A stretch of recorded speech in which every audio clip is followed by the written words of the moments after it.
পাশাপাশি আমরা অনেক বিষয় দেখেছি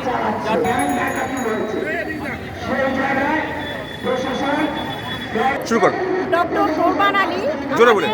1984 সালে এসএসসি পাশ করেছে। আমরা তার ব্যাচমেট একই সাথে পাশ করেছি।